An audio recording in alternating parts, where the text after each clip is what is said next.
Good morning students. ये मैं इसके ठीक पीछे जो क्लास लिया था वो एक्चुअली था पोस्ट फर्टिलाइजेशन इवेंट्स, जिसमें बताना था development of angiosperm, development of embryo. मैं पिछले क्लास में बता दिया था डेवलपमेंट ऑफ एंजियोस्पर्म और डेवलपमेंट ऑफ एम्ब्रायो बता दिया था। उसमें एक और चीज बताना था, structure of dicotyledonous embryo, structure of monocotyledonous embryo. कल के क्लास में मैंने पिछले क्लास में मैंने बता दिया था स्ट्रक्चर ऑफ डाइकोटिलेडनस एम्ब्रायो। आज बताने जा रहे हैं मोनोकोटिलेडनस एम्ब्रायो। तो मैंने पिछले क्लास में बताया था डाइकोटिलेडनस एम्ब्रायो के बारे में। आज शुरू कर रहे हैं स्ट्रक्चर ऑफ मोनोकोटिलेडनस एम्ब्रायो। जो मैंने फिगर में बताया है, लिखा है, इसी बात को यहां लिखा भी है। लिखा है इन मोनोकोटिलेडनस प्लांट्स, नेचर में बहुत सारे प्लांट्स हैं मोनोकोटिलेडनस, जिसमें कुछ को हम जानते भी हैं, राइस चावल जिसके पेड़ का नाम धान है, मेज मकई घास। तो इस सब प्लांट्स का जो हम सीड देखेंगे, उसका जो एम्ब्रायो देखेंगे, उसमें क्या क्या देखते हैं। उसमें रहता है एक कोटिलेडन रहता है, मात्र एक कोटिलेडन, जिसको स्कूटेलम भी कहते हैं। हालांकि स्कूटेलम का नाम जो है वो ग्रास फैमिली के लिए एप्लीकेबल है। और चूंकि एक ही कोटिलेडन होता है, तो पहले क्या था, डाइकोट में दो कोटिलेडन था, अब बीच में एम्ब्रायोनिक एक्सिस था। तो देखिए, तो किसी एक तरफ दाएं या बाएं कहीं तो जाएगा, तो एक किनारे में कोटिलेडन आता है। इसी कोटिलेडन का नाम ग्रास फैमिली में स्कूटेलम कहते हैं। तो लिखा है कि embryo has only one cotyledon and it pushed towards one side of the embryonal axis। और लिखे यहां called scutellum in grass family।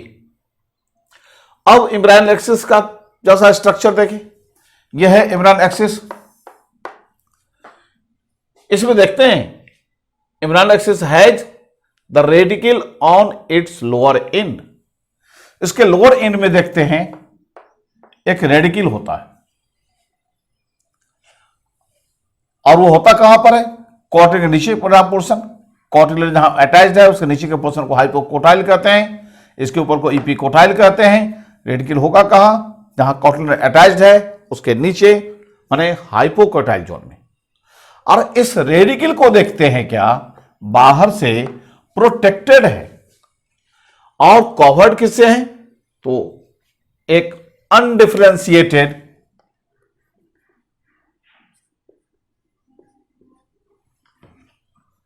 Sheath, जिसका नाम होता है कोलियोरिजा। हालांकि कोलियोरिजा और रेडिकल के बीच में एक और कवरिंग होता है, रूट कैप। अब जैसा एम्ब्रायोनिक एक्सिस का ऊपर का पार्ट देखते हैं, the embryonic axis has plumule. Plumule होता है एट इट्स अपर एंड, माने ऊपर की तरफ इपिकोटाइल में। And this plumule is covered over by A hollow follicular structure. और इसमें हॉलो फॉलिकुलर स्ट्रक्चर होता है जिसको कहते हैं कोलियोप्टाइल। ये भी उसके प्रोटेक्शन के लिए है। तो ये बातें थी कहा कि मोनोकोटिलेडनस एम्ब्रायो का स्ट्रक्चर था। तो ये अभी तक बता रहे थे हम डेवलपमेंट ऑफ एम्ब्रायो। अब आते हैं, थर्ड पार्ट है पोस्ट फर्टिलाइजेशन का, डेवलपमेंट ऑफ सीड। हालांकि मेरे पास एक सीड है, चना का सीड, वो हम दिखला देंगे। सीड बनता कब है या किस पार्ट से बनता है, याद होगा। हम फर्टिलाइजेशन बताए थे, डबल फर्टिलाइजेशन। ओव्यूल से, ओव्यूल वो पोर्शन है जहां डबल फर्टिलाइजेशन होती है। डबल फर्टिलाइजेशन बाद जाइगोट बना, जाइगोट से एम्ब्रायो बन गया, और प्राइमरी इंडोस्पर्म सेल से इंडोस्पर्म बन गया। अब पूरी ओव्यूल सीड में बदलेगा। तो एक शब्द लिखे यहां पर, फाइनल रिजल्ट कहीं पर लिखे, फाइनल प्रोडक्ट। फाइनल प्रोडक्ट का मतलब कि आप कुछ नहीं करना है आगे। जैसे फाइनल मैच होता है, बहुत दिन से लंबा मैच होता रहता है, कहता फाइनल मैच, मतलब उसके बाद मैच टूर्नामेंट खत्म हो जाती है। तो ये जो सेक्सुअल रिप्रोडक्शन होता है प्लांट्स में, उसका फाइनल प्रोडक्ट सीड है। ये इसी काम के लिए ये सारा का सारा तैयारी प्लांट कर रहा था। जब सीड तैयार हो गया, आगे अब कुछ नहीं करना है। हाँ, सीड से नया प्लांट बनेगा कब? जब उसका सीजन होगा, जर्मिनेशन होगा तब। रिप्रोडक्शन का मेन एम था सीड बनाना। और वो बनता किससे और कब बनता है? जब ओव्यूल फर्टिलाइज कर जाता है, तो उसी फर्टिलाइज ओव्यूल से मैच्योर्ड होने पर सीड बनता है। तो seed actually fertilized and matured ovule. It is final product of sexual reproduction. अब एक सीड का कौन कौन पार्ट होता है हमने लिखा भी है, और एक दिखला भी देते हैं, जूम करके दिखला देते हैं, जितना संभव है वो कर रहे हैं। ये चना का सीड है, जिसको सबको घर में भी होगा। चाहो तो अपने घर में निकाल करके इसको देख भी लेना। इसमें दिखलाई देगा कौन सी, बाहर से छिलका होता है, जिसको हम लोग छिलका बोलते हैं, उसको सीड कोट कहते हैं। और छिलका में क्या क्या देखते हैं, इस सबसे ऊपर जो पार्ट निकला हुआ है, वहां एक पतला सा छोटा सा छेद दिखलाई देगा। छेद को माइक्रोपाइल कहते हैं। यह कौन सा माइक्रोपाइल है? जो ओव्यूल में माइक्रोपाइल दे थे, क्योंकि ओव्यूल से सीड बनता है, तो ओव्यूल का माइक्रोपाइल सीड का माइक्रोपाइल बना देता है। ये भी याद होगा। ओव्यूल के बाहर एक या दो कॉटिलेडन होते, एक या दो क्या कहता है मेम्ब्रेन होता है। तो वो जो मेम्ब्रेन है, उसी मेम्ब्रेन से बनता है कौन चीज? ये सीड कोट बनता है। वो जो कवर था जिसका नाम था इंटीग्यूमेंट, उसकी संख्या 2 थी, एक आउटर इंटीग्यूमेंट, एक इनर। छिलका का सबसे बाहरी दीवार आउटर इंटीग्यूमेंट से बनता है, और इसका नाम होता है, जो हमने लिखा भी है, टेस्टा। इसके ठीक हटा देंगे छिलका, बता देंगे।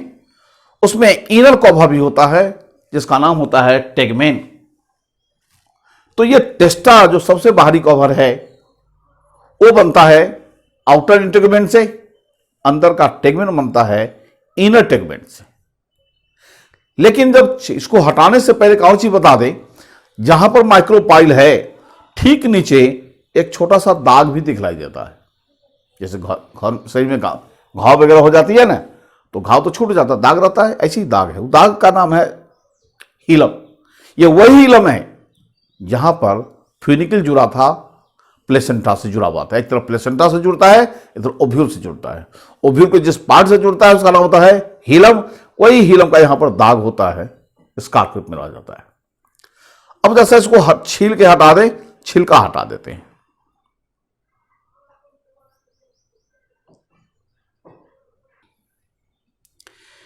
तो जब छिलका हटा देते हैं, देखना, हालांकि इसमें दिखलाई देगा एक ही, नहीं लगता है 2 है, थोड़ी सी पता चल जाता है। क्या? छिलका के अंदर का जो दीवार है उसका कलर और बाहर के दीवार के कलर में अंतर है। एक्चुअली 2 दीवार इतना बढ़िया से सटा रहता है, चिपका रहता है, लगता नहीं है कि 2 कवर होगा। एक्चुअली 2 कवर है। बाहर का नाम होता है टेस्टा और भीतर का नाम होता है टेगमेन। टेस्टा बनता है वो बाहर के इंटीग्यूमेंट से, और टेगमेन बनता है इनर इंटीग्यूमेंट से। अब छिलका को हटा देते हैं। इसके बाद अब जो दिखलाई देता है, ये कॉटिलेडन, और ये जो कॉटिलेडन है, इसको गौर से देखते हैं, ये अपने आप 2 भाग में बटा होता है। दिखलाई देगा 2 भाग। ये 2 पार्ट दिखलाई दे रहा है, लेकिन दोनों एक दूसरे अलग नहीं है। अगर एक को पकड़ते हैं दूसरा गिरता नहीं है, क्योंकि दोनों अटैच्ड है। जिससे अटैच्ड है उसी का नाम होता है एम्ब्रायनल एक्सिस, जो हम हटा भी देते हैं। ये बीच में एम्ब्रायनल एक्सिस है, ये दोनों तरफ जो दिखलाई देता है इसको कहते हैं कॉटिलेडन। हम लोग इसी को घर में भाषा में बोलते हैं दाल। ये चना का दाल में इसी से बनता है दाल। और एम्ब्रायनल एक्सिस तो टूट भी जाता है, हट जाता है, लेकिन ये कॉटिलेडन मौजूद आता है। तो मैंने कहा कॉटिलेडन जहां जुड़ा हुआ है उस जगह का नाम होता है कौन चीज? Embryonal axis. अब हम कॉटिलेडन को हटा देते हैं।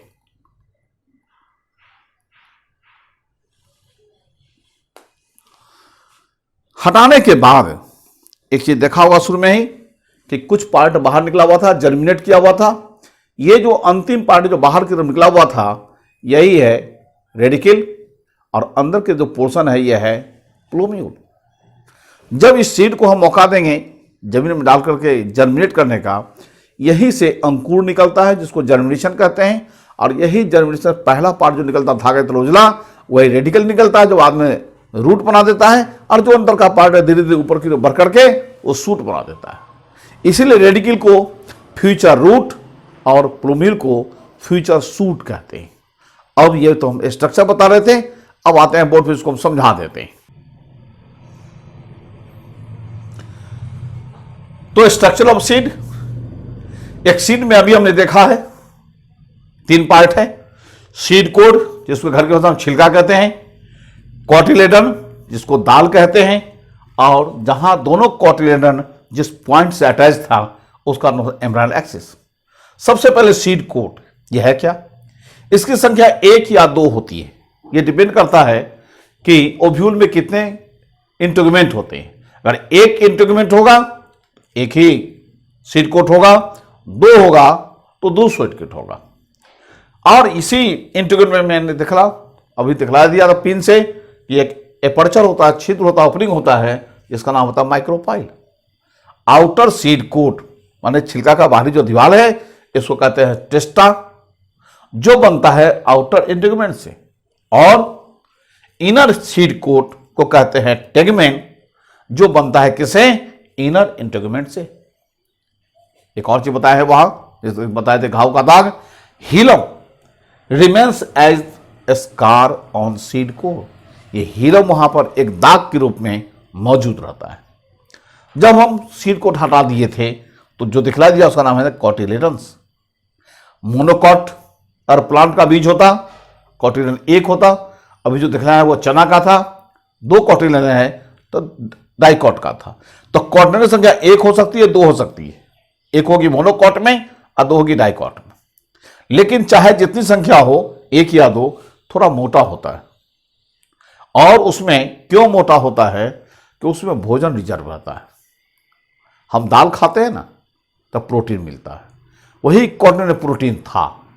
चावल खाते हैं उसमें स्टार्च मिलता है, उसी कॉटिलेडन में स्टार्च होता है।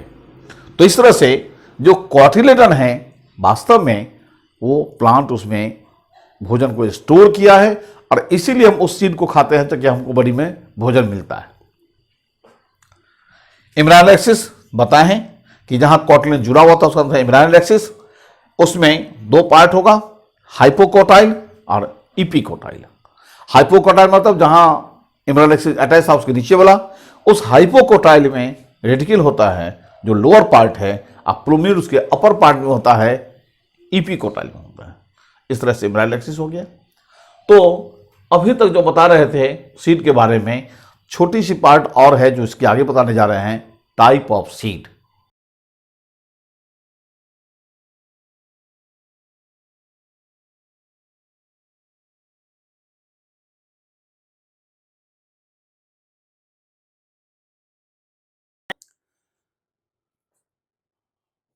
तो हमने कहा था कि अब टाइप ऑफ सीड बताना है। 2 प्रकार का सीड होता है, एक एल्बुमिनस जिसका दूसरा नाम है एंडोस्पर्मिक सीड, एक है नॉन एल्बुमिनस जिसका नाम होता है नॉन एंडोस्पर्मिक सीड्स। दोनों में कोई जरा अंतर नहीं है। अंतर यही है कि नाम से स्पष्ट है एंडोस्पर्मिक। चूंकि हमने बताया था एंडोस्पर्म वो पार्ट है जो प्राइमरी एंडोस्पर्म सेल से बनता है, और उससे जो एंडोस्पर्म बनता है वो उसका मेन काम यह है कि जो एम्ब्रायो डेवलप करेगा उसको न्यूट्रिशन देना। तक कुछ ऐसे प्लांट्स हैं जिसका एम्ब्रायो ग्रो करते करते, डेवलपमेंट करते करते सारे एंडोस्पर्म को समाप्त कर लेता है। अब कुछ है स्नो सीड्स है जिसमें वो समाप्त करता है, लेता है जरूर, लेकिन पूरा समाप्त नहीं कर पाता, बच जाता है। तो जिस सीड्स में एंडोस्पर्म बचा हुआ है उसको कहते हैं एल्बुमिनस या एंडोस्पर्मिक सीड्स। लिखे हैं such seed contains a part of endosperm. Endosperm का कुछ पार्ट बचा रहता है। क्यों? As it is not completely consumed, क्योंकि पूरा पूरा कंज्यूम नहीं होता है ड्यूरिंग एम्ब्रायोजेनेसिस। एम्ब्रायो बनने वक्त में पूरा पूरा खत्म नहीं होता है, खर्च नहीं होता है। और ऐसा कौन सा सीड है? व्हीट है, मेज है, बार्ली है, कैस्टर है, कोकोनट है। हमने बताया था कोकोनट के बारे में। ये उजला पार्ट जो हम लोग खाते हैं या उसका पानी जो पीते हैं, दोनों एंडोस्पर्म है। इतना ही अंतर है, उजला पार्ट सेलुलर है और पानी वाला पार्ट नॉन सेलुलर है और न्यूक्लियर पार्ट है। और उसका एम्ब्रायो कहां है? याद होगा, अगर एम्ब्रायो घर में यदि नारियल छिलते हैं ना, तो हल्का जो कवर हटा देते हैं तो बीच में सबसे पतला वाला और सबसे हार्ड लेयर होता है, तो 3 गो गड्ढा होता है। बच्चे लोग 3 गो आंख कहता है। एक आंख को छेद करके पानी निकालते हैं। वो जो छेद करते हैं बड़ी आसानी से छेद हो जाता है, वही है एम्ब्रायो। तो एम्ब्रायो हो गया वो आंख के अंदर, और जो निकाल के खाते हैं वो हो गया एंडोस्पर्म। इसका तो साफ साफ कोकोनट दिखलाई देता है कि एंडोस्पर्म बचा हुआ है।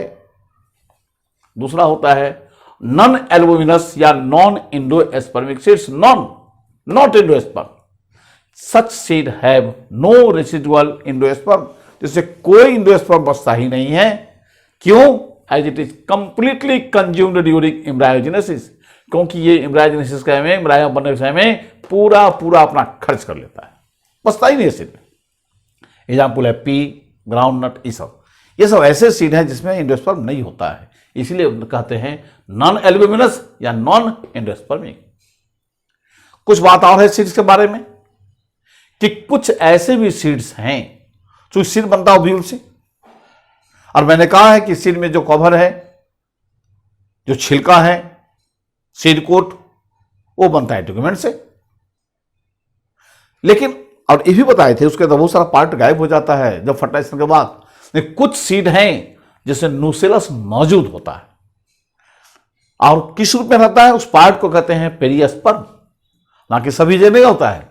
कुछ एग्जाम्पल उसके हैं, पेपर, ये black pepper, water lily, beet, ये सब ऐसे प्लांट्स हैं जिसके सीड में न्यूसेलस मौजूद है पेरियस्पर्म के रूप में।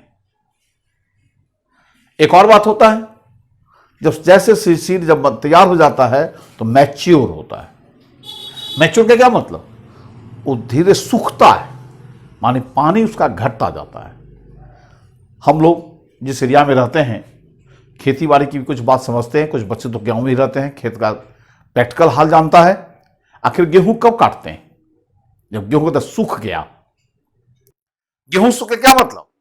उसका बीज पूरा का पूरा सूख गया है, और जब उसका प्लांट सूख जाता है, बीज सूख जाता है, इसका यह मतलब नहीं कि पानी बिल्कुल समाप्त हो गया, ऐसा नहीं है। कुछ पानी बचा रहा था, 100% समाप्त हो जाएगा 100%, तो बीज तो मर जाएगा। वो सूखते सूखते बहुत कम पानी बचता है, और कितना? 10 से 15%। इसका तो जैसे जैसे सीड मैच्योर करेगा उसका वाटर कंटेंट घटेगा और आ जाएगा 10 से 15% पर, और ऐसा सीड को कहते हैं सूखा हुआ सीड। नाउ द एम्ब्रायो में enter the state of inactivity. इस सूखे हुए सीड में, जैसे चना की बात कर रहे थे, जब चना सूखा रहता है, घर के अंदर डब्बा में रहता है, तो मरा हुआ नहीं है, वो इनएक्टिव है। जैसे कोई आदमी काफी गहरे नींद में सो गया, बहुत गहरा नींद है, हिलाते उलाते हैं तो नहीं उठता है, इसका ये मतलब मरा हुआ है। हम डेड बॉडी नहीं कहेंगे उसको, सांस चल रही है, ब्लड दौड़ रहा है, किडनी काम कर रहा है, एक्टिव नहीं है। तो जब पानी उसका जैसे घट गया है, तो ये ड्राई सीड के अंदर एम्ब्रायो जो है इनएक्टिव फॉर्म में है। उस इनएक्टिव स्टेज को कहते हैं कौन चीज? डॉर्मेंसी। एक्टिव हो जाएगा जब उसी सीड को हम मिट्टी में डालते हैं। कंडीशन है, पानी होना चाहिए, ऑक्सीजन होना चाहिए, मिट्टी और सब दे देते हैं, तो फिर ये एक्टिव हो जाता, मतलब वो सीड जर्मिनेट कर जाता है और एक नया पौधा तैयार कर देता है। अब आते हैं development of fruit. As ovule develops into seed, जैसे जैसे सीड तैयार हो रहा है फर्टिलाइजेशन के बाद, ओव्यूल भी डेवलप कर, ओव्यूल के साथ ओवरी भी डेवलप करता रहता है। ओव्यूल डेवलप करके सीड बनाता है उधर, ओवरी भी डेवलप करके फ्रूट बनाता है। And wall of fruit forms the wall of the fruit, जो ओवरी का जो दीवाल है वो बनाता है फ्रूट का दीवाल, उसको कहते हैं पेरिकार्प। विच में भी ड्राई और फ्लेसी, ये जो फ्रूट का दीवाल है वो ड्राई हो सकता है, फ्लेसी हो सकता है, रसदार हो सकता है। जैसे ड्राई का क्या मतलब, अच्छा एग्जाम्पल लेते हैं किसका, चना का। हम लोग घर में जब छीमी का सीजन होता है तो छिलका हटा देते हैं, छिलका घास में रगड़ देते तो कुछ ना कुछ उसमें पानी निकलेगा, उसमें हम लोग छीमी बोलते हैं उसको।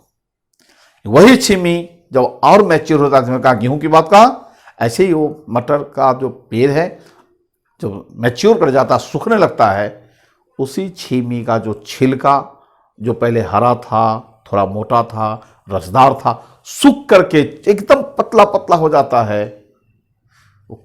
एक्चुअली वो छिलका जिसको बार बार छिलका बोलते हैं, वही ओवरी का दीवाल है। और जो अंदर से बीज निकलता है, मटर निकलता है, वो ओव्यूल का पार्ट है। तो ओव्यूल का काम हुआ सीड बनाना, ओवरी का काम हुआ फ्रूट बनाना। और ओव्यूल में भी जो ओव्यूल का दीवाल है, ओवरी का दीवाल है, गलती हो गई, ये ओवरी का दीवाल है, उससे बनता है फ्रूट का दीवाल। जैसे मटर में, बीन में, मस्टर्ड में, इस सब का दीवाल क्या होता है, सूखा रहता है, उसको हटाते हैं बीज निकलता है, वही बीज शुरू कर लेते हैं। कुछ प्लांट हैं जिसके जो फ्रूट्स हैं उसका दीवाल फ्लेशी होता है। आ रहा है सीजन, आ चुका है, बहुत सारे घर में आम खा रहा है, अंदर में जो गुठली है वो बीज है और बाहर में छिलका, रस, ये सब क्या है, ये फ्लेशी पार्ट है। गुआवा, उसका बाहरी दीवार रसदार होता है, फ्लेशी होता है। टोमेटो, अंदर में बीज होता है, बाकी दीवार रसदार होता है। ककंबर, खीरा, इस सब ऐसे क्या कहता है फ्रूट्स हैं जो फ्लेशी वाल होता है उसमें। अब टाइप ऑफ फ्रूट, फ्रूट का टाइप हालांकि दो ही होता है, हम तीन लिखे हैं जो कि थोड़ा स्पेशल है। एक है ट्रू फ्रूट, एक है फॉल्स फ्रूट। जैसा कि हमने कहा अभी कि फ्रूट बनता किसी ओवरी से, केवल ओवरी से यदि फ्रूट बनता है तो इसको कहते हैं true fruit. Pea, wheat, meat, ये सब क्या है, केवल ओवरी से बना है। लेकिन यदि किसी फ्रूट के फॉर्मेशन में ओवरी के साथ साथ फ्लावर का दूसरा पार्ट, दूसरा में कौन, मेन रूप से थैलेमस, और वो बनाता है फ्रूट को, तो इसको कहते हैं फॉल्स फ्रूट। अभी हम एक फल है जिसका एग्जांपल दिया कि हाँ एप्पल, स्ट्रॉबेरी, एप्पल को काट के हम दिखलाते भी हैं। देखो ये एप्पल है, अगर एप्पल को हम काट लेते हैं, अभी जो ये पार्ट दिखलाई दे रहा हरा हरा, हम लोग इसी को खाते हैं, ये समझ खाते हैं कि ये फल का पोर्शन है। जब काट के दिखलाते हैं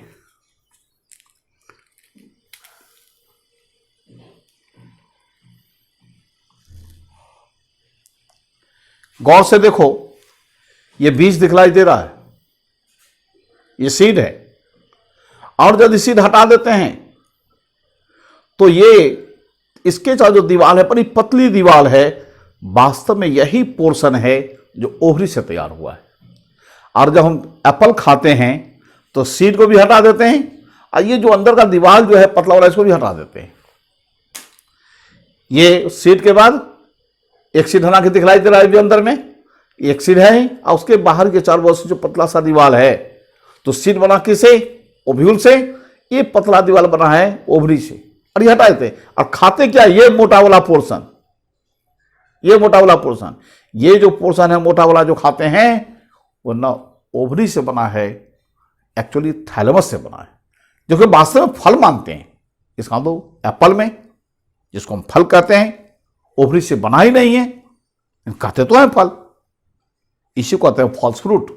इसका मतलब जिस फ्रूट का फॉर्मेशन ओवरी के साथ साथ फ्लावर के दूसरे पार्ट से, अब दूसरे पार्ट में कौन सबसे ज्यादा थैलेमस से भाग लेता है, थैलेमस ही बना है। तो जिस फ्रूट का फॉर्मेशन ओवरी के साथ साथ थैलेमस से बना हो, इसको कहते हैं फॉल्स फ्रूट। इसका एग्जाम्पल है एप्पल, स्ट्रॉबेरी। अभी एप्पल अवेलेबल था, हमने बता दिया। तीसरा पार्ट है पार्थेनोजेनिक फ्रूट्स। हमने कहा था इसके पहले कि जब ओव्यूल तैयार हो जाता है, मैच्योर कर जाता है, उसमें एग बन जाता है, तो फर्टिलाइजेशन होती है। अब फर्टिलाइजेशन के बाद ही ओव्यूल से सीड बनता है और ओवरी से फ्रूट बनता है। कुछ ऐसे भी एग्जाम्पल हैं जहां फ्रूट बना ओवरी से जरूर, लेकिन बिना फर्टिलाइज का। एक का फर्टिलाइजेशन नहीं हुआ, ओव्यूल का फर्टिलाइजेशन नहीं हुआ, लेकिन ओवरी से फ्रूट का डेवलपमेंट हो गया। तो वैसे फ्रूट को हम पार्थेनोकार्पिक फ्रूट कहते हैं, तो developing from the ovary without fertilization. जो बिना फर्टिलाइजेशन का ओवरी से डेवलप होता है, इसको कहते हैं पार्थेनोकार्पिक फ्रूट। और इसको पार्थेनोकार्पिक फ्रूट या पार्थेनोजेनिक फ्रूट दोनों कहते हैं। और एनिमल में घटना घटेगी तो वहां पार्थेनोजेनेसिस शब्द होता है। प्लांट में पार्थेनोजेनिक और पार्थेनोकार्पिक दोनों कहते हैं, वैसे हम लिख भी देते हैं। तो ये developing from the ovary without fertilization, चूंकि इसमें फर्टिलाइजेशन नहीं हुआ, जायगोट नहीं बना, एम्ब्रायो क्यों बनेगा? एम्ब्रायो बनेगा तो सीड क्यों बनेगा? इसलिए ऐसे फ्रूट की खासियत है कि वो सीडलेस होता है। ये जैसे एग्जाम्पल है बनाना, ग्रेप, ये सब ऐसे फल हैं बीज नहीं होते, क्योंकि ये बनता है ओवरी से बिना फर्टिलाइजेशन किए। एक टर्म छूटा हुआ जो दोबारा लिख देते हैं, इसको कह सकते हैं पार्थेनोजेनिक या पार्थेनोकार्पिक फ्रूट्स भी कह देते हैं।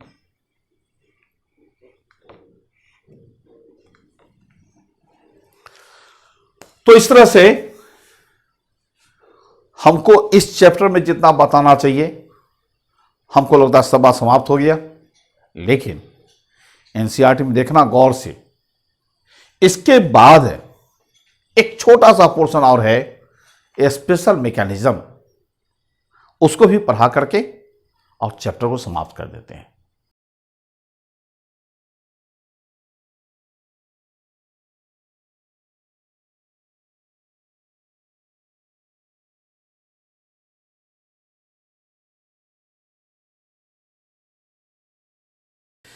तो हमने जैसा कहा कुछ देर पहले कि अब अंत में दो स्पेशल टाइप ऑफ रिप्रोडक्शन लिखा हुआ है, इसलिए उसको जान लेना है। एक है एपोमिक्सिस जो यहाँ लिखे हैं, एक है पॉलीम्ब्रायोनी। एपोमिक्सिस क्या है? It is a type of asexual reproduction. Asexual इसलिए कह सकते हैं कि इसमें गैमेट फॉर्मेशन नहीं होता है, लेकिन कहीं ना कहीं लगता है कि सेक्सुअल का कॉपी हो रहा है। तो it is a type of asexual reproduction, but seeds are produced, seed बनता है जो सेक्सुअल रिप्रोडक्शन कॉपी किया हुआ है। सीड बनता कैसे है? सेक्सुअल में पढ़ा होगा, फर्टिलाइजेशन होती है तो सीड बनता है ओव्यूल से। इसमें विदाउट फर्टिलाइजेशन, तो बिना फर्टिलाइजेशन का सीड बने, फर्टिलाइजेशन नहीं हुआ, गैमेट नहीं बना, तो सेक्सुअल तो हुआ नहीं, एसेक्सुअल हो गया। तो ये special type of asexual reproduction है, सीड का फॉर्मेशन होता है बिना फर्टिलाइजेशन का। एक तरह का पिकुलियर स्पेशल टाइप का रिप्रोडक्शन है। अब रहा यह कि सीड जो बनता है उसका कोई नाम स्पेशल है या नहीं, तो इस तरीके से जो सीड बनता है इसका नाम है एपोमिक्टिक सीड्स। अब इसका डेवलपमेंट किस तरीके से होता है? दो तरीका है, ए और बी। होता क्या है कि ये जो एग सेल बना था, याद होगा जब हम इम्ब्रायोजेनेसिस बता रहे थे, तो यह जो एग बना था 7 सेल्ड 8 न्यूक्लियोटाइड ये इम्ब्रायोसैक था। उसमें क्या था कि शुरुआत में पहले क्या होता है कि उसमें मियोसिस होता है, रिडक्शन डिवीजन होता है। इसमें सो नहीं, इसमें डिप्लॉयड एक सेल बनता है, वहां हेप्लॉयड बनता था, वहां डिप्लॉयड बनता है। क्यों? क्योंकि इसमें मियोसिस नहीं होता है, रेडिएशन डिवीजन होता ही नहीं, और उसी में एम्ब्रायो डेवलप पड़ जाता है बिना फर्टिलाइजेशन का, क्योंकि ऑलरेडी ये डिप्लॉयड है, फर्टिलाइजेशन की जरूरत नहीं पड़ती है, बिना फर्टिलाइज किए इस तरह से बन जाता है। इसको कहते हैं, एक केस ये है, और ऐसी घटना कहां करती है, ग्रास में। दूसरा केस क्या होता है कि एम्ब्रायो से के चारों बगल बहुत सारे न्यूक्लियर सेल होते हैं, वो सारे न्यूक्लियर से डिप्लॉयड होते हैं, उसमें से कुछ न्यूक्लियर सेल क्या करता है, स्टार्ट कर देता है डिवीजन, और उसके बाद धीरे धीरे एम्ब्रायो सेल में धंसने लगता है और उसे एक एम्ब्रायो बन जाता है। और ऐसी घटना कहां घटती है, साइट्रस फ्रूट्स में, मैंगो में भी। तो इस तरह से दो तरीका है जो एपोमिक्टिड सीड बनाने का। एक घटना और है पॉलीएम्ब्रायो। ये क्या है, पॉलीएम्ब्रायो नहीं, पॉली माने मैनी। तुमने देखा है कि एक सीड में एक ही एम्ब्रायो होता है, लेकिन कुछ ऐसे केस हैं जहां एक सीड में एक नहीं, एक से ज्यादा, कम से कम 2 या 3 या 4, वही लिखे भी हैं। It is the phenomenon of occurrence of 2 or more embryos in a seed. एक सीड में एम्ब्रायो की संख्या 2 या 2 से ज्यादा हो, ऐसी घटना को कहते हैं कौन चीज, पॉलीएम्ब्रायो। सीड कैसे बनता है, डेवलप सिंगल फर्टिलाइज एग, यहां एक का फर्टिलाइजेशन होगा और तब उससे सीड बनेगा। लेकिन नॉर्मली क्या होता है, जब फर्टिलाइजेशन होती है, एक ओव्यूल से मात्र एक एम्ब्रायो बनता है। इसमें सो नहीं है, इसमें एक सीड में कब बहुत सारे एम्ब्रायो बन जाते हैं, एक से ज्यादा, तो इसको कहते हैं, क्या कहता है, पॉलीएम्ब्रायोनी। और ऐसा केस देखने के लिए हम देखते हैं ऑरेंज में, साइट्रस फ्रूट्स में बहुत सारे में ऐसा घटना घटता है। ये 2 छोटा सा पोर्शन था एनसीईआरटी के अंत में। इस चैप्टर में मैंने बता दिया, चैप्टर समाप्त हो गई, लेकिन कुछ बातें और समझाना हमको है। उसमें यह है कि अभी तक हम 2 चैप्टर पढ़ा चुके हैं। पहले चैप्टर में बताया था, चैप्टर के अंत में क्वेश्चन पूछा था, कुछ बच्चे ने ईमानदारी से कुछ क्वेश्चन का जवाब दिया, कुछ का नहीं दिया, कुछ तो दिया ही नहीं। ये दूसरी चैप्टर समाप्त हो रही। मैं फिर इसका चैप्टर का क्वेश्चन भेज दूंगा। मैं फिर से बच्चों को अलर्ट करना चाहता हूं। ये सारे चीज जो फैसिलिटीज हैं ऑनलाइन क्लास का, वो इसलिए है कि अभी लॉकडाउन है, कोरोना का प्रभाव है, अभी हम बुला नहीं सकते हैं और तुम आ नहीं सकते हो। तो हमको लगा समय के यूं ही बर्बाद किया जाए, तो इसको एक उपाय किया कि ऑनलाइन क्लास लेना चाहिए। लेकिन बच्चों, केवल टीचर के मेहनत करने से तुम्हारा बेनिफिट नहीं होगा, अंततः मेहनत तुमको करना पड़ेगा, क्योंकि अचीवमेंट तुमको चाहिए। तो हम ये कहना चाहते हैं कि जो बच्चे पढ़ाई में थोड़ी सुस्त हो, एक्टिव हो जाओ, और ये चैप्टर का भी जो क्वेश्चन जाएगा उसको ईमानदारी से सॉल्व करके अपना अपना आंसर मेरे व्हाट्सएप नंबर पर भेज देना। ग्रुप में नहीं डालना है, मेरे व्हाट्सएप नंबर भेज देना, ताकि हम मिला सकें। जो बच्चे नहीं बनाते हो, कहीं ना कहीं पढ़ाई में ढिलाई करते हो, और ऐसे बच्चों का जो बेनिफिट होना चाहिए, जो चाहते हैं बेनिफिट दें, वो बच्चे को बेनिफिट नहीं होना है। इसलिए बच्चों, ये जो मौका है, अभी संयोग से सब कोई अपने घर में रहते हैं, अभी समय भी ज़्यादा मिलता है पढ़ने का, हम उसको पूरा फ़ायदा उठा लें। जब लॉकडाउन टूटेगा तो स्कूल जाना, कॉलेज जाना, स्कूल में अटेंडेंस बनाना, कॉलेज में अटेंडेंस बनाना, ये सब भी रह जाता है। अभी तो कुछ नहीं है, घर में रहना है, खाना खाना है, आराम करना है और पढ़ाई करना है। तो चैप्टर के अंदर जो क्वेश्चन पूछा जाएगा उसका जवाब ईमानदारी से दे देना। लेकिन उसके लिए करना क्या पड़ेगा, पूरी चैप्टर को शुरू से अंत तक पढ़ना पड़ेगा, और अगर उसमें प्रॉब्लम है तो पूछ लेना। एक और चीज मैं कहना चाहता हूं, जो मेरे स्टूडेंट्स नहीं हो, ना तो मेरे यहाँ कभी आए, किसी कॉलेज में नहीं आए, मेरे ट्यूशन में आए, कोई बात नहीं, उन बच्चों को भी यदि कुछ पूछना हो तो बिना किसी हिचक का वो हमसे क्वेश्चन पूछ सकता है, और जितना भगवान ने मुझे ज्ञान दिया है मैं उस आधार पर उसको जवाब देने का कोशिश जरूर करूंगा। और ये क्वेश्चन कमेंट सेक्शन में भी डाल देना, ताकि उसका हम जवाब दे सके। तो ऐसे बच्चे जो हमसे कांटेक्ट में नहीं हैं, हम उन बच्चों को भी मैसेज देना चाहते हैं कि वो अपने को ये नहीं समझे कि सर से भेंट नहीं है, हम सर के कॉलेज में नहीं हैं, तो फिर सर से क्यों पूछे? ऐसा नहीं है, हम उनको भी कहना चाह रहे हैं, वो भी बच्चे हमारे देश का भविष्य हैं, इसलिए वो बच्चे भी हमसे पूछ सकते हैं। Okay, thanks.